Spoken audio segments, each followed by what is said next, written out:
Chemical formulas, covalent substances. In this tutorial, we will explore how to write a formula for a covalent substance. Let's take a look at page 33 in your book, Writing Formula for Covalent Substances. Here, there are some examples of covalent substances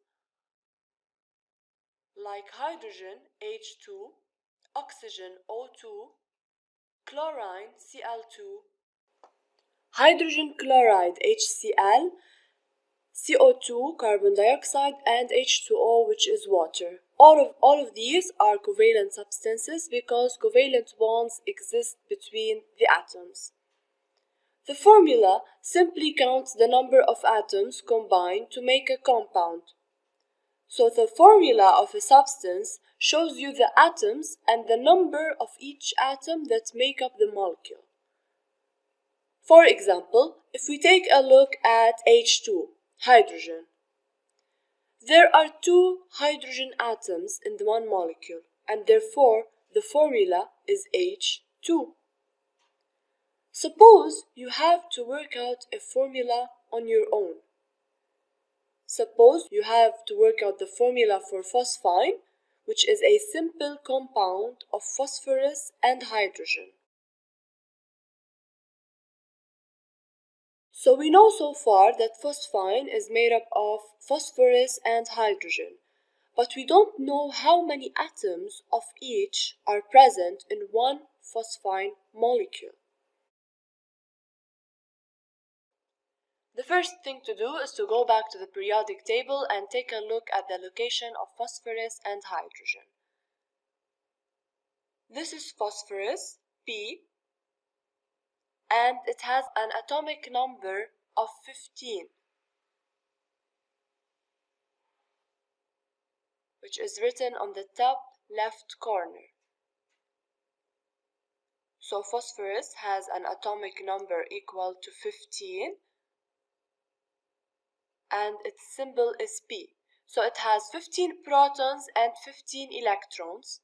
So 15 electrons are arranged as follows: 2, 8, 5. 2 electrons in the first shell, 8 in the second, and 5 electrons in the outermost shell. These 5 electrons are called valence electrons, and you can see them represented as 5 dots around the symbol of phosphorus, P. Notice that phosphorus has 1 lone pair and 3 single electrons. So how many covalent bonds does it need? Well, it needs 3 because there are 3 single electrons that need to be in pairs, and thus the presence of 3 hydrogen atoms. Why hydrogen? Because phosphine is made up of phosphorus and hydrogen. 3 covalent bonds will form between 1 phosphorus atom and 3 hydrogen atoms, 1 bond with each atom. The conclusion now is that phosphine is made up of 1 phosphorus atom, and how many hydrogen do you see bonded to phosphorus? 3 hydrogen atoms. The formula for phosphine is therefore pH3. These are the steps to write a formula for a covalent compound. Go to the periodic table first to find out the location of the atoms and the number of electrons from the atomic number Z. Then write the electron configuration of each atom and conclude the covalent bonding. Drawing a similar figure to this one in your book will make it easier for you to count the atoms.